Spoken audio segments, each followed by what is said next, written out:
Siyempre, Siyempre, po, kahapon po, first met anniversary po namin ni Langga. yeah. December 10 po yun. Oo.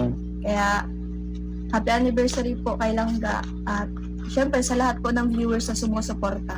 Yeah. Salamat po sa inyong lahat. Alright. At siyempre, lagi lang si Langga mag-iingat, lalo na sa pag-scout niya.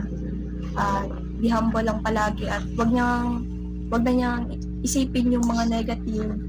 Kasi minsan may mga oras na nalulungkot din yun. Kasi nga, bakit ganun? Pero Langga, laban lang.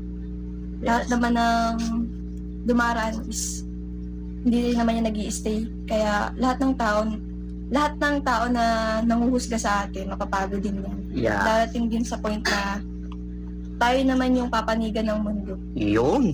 Yung pinaka-the best mong sinabi doon. Basta hayaan mo lang sila, ano? Hayaan mo sila.